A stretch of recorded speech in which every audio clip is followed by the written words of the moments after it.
Right, let's do a review of the Gooding Christie Paris auction. I want to run through 10 or so lots that have caught my eye from the sale, and we're only going to start off in one place, which is this car, the 288 GTO, estimated at 6 to 7 million euros. It smashed it, absolutely crushed its top estimate, sold including fees for 9.1 million euros. Just over 1,500 kilometers on this car. Really good shape. The price trend 288 GTOs have been on recently has been absolutely ballistic. Coming into 2026, the world record was just over 4.3 million euros. If we look at the three sales since, first we had this lot over in America, 7.25 million euros. That was a 2,000 kilometer car out with Meekum. RM sold one. I think this car had 24,000 kilometers on the clock for another very strong price, just shy of 6 million euros. And then Gooding come along with their 1,500 kilometer car and sell that for 9.1 million euros. Whether it's a bubble, whether prices will hold at this level, time will tell, but all the indicators so far are the big five Ferraris are on an absolute tear at present. Second car I want to highlight is this Alpine A110 1600 Group 4, 200 to 250 estimated on this, reached towards the top of its estimate at 241,000 euros. It's a new world record price for the model. If we come down here and have a look at recent sales, we've seen two Group 4 examples sell recently, both very close, around 178, 179. This topped that by a good chunk, 241,000 euros on this new world record for the model. On the other end of the scale, this didn't sell. 250 short wheelbase, 8 to 9 million euros on this car. I think it reached a high bid of 6.6 million euros, but not enough to get its reserve off and get it sold. Matching numbers, engine, gearbox, diff, and documented history, as almost all of these short wheelbases do, by Marcel Massini. I think my takeaway here is the whole 250 generation is seeing prices soften, and particularly the short wheelbase. And that's particularly good news for me because it is my favourite car in the world. I just need them to come down to 25,000 and we'll be ready to play ball. But the prices of this was a charity sale all the way back here. Strong sell from Gooding with this at 8.8 million a couple of years back. But I would only really expect, despite the icon that it is, for prices to continue to soften on the short wheelbase.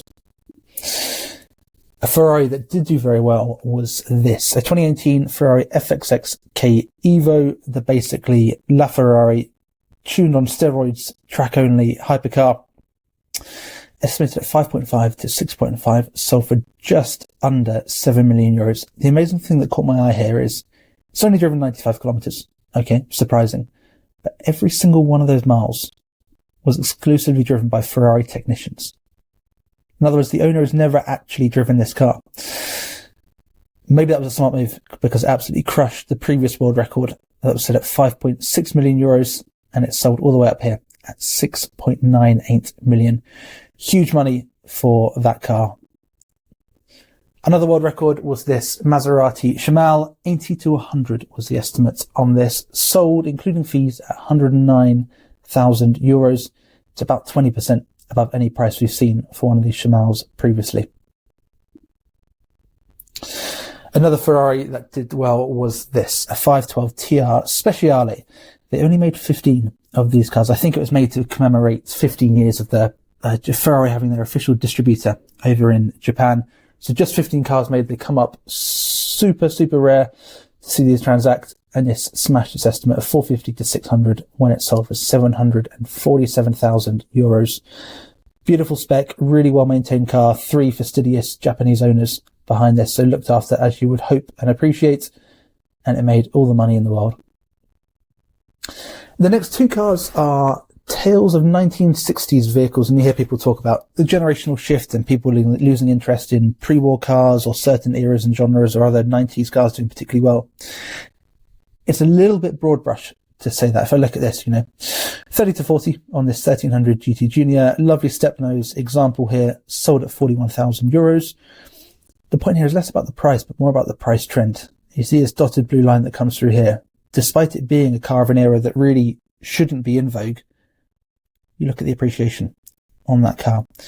The flip side to this is another 1960s car here. DB4 Series 2, estimated at 375 to 425, sold including fees at 258,000 euros. And you can see here that price trend dropping away, that blue line falling south for these DB4s. Key point here is that when someone says to you, 90s cars are doing really well, pre-war struggling, 60s cars are doing poorly, there is huge nuance at an individual make and model level of whether that statement is true or not true. Devil's in the detail, as ever. And a final example of that is these cars. There were a batch of Alpha 6Cs that went through the auction.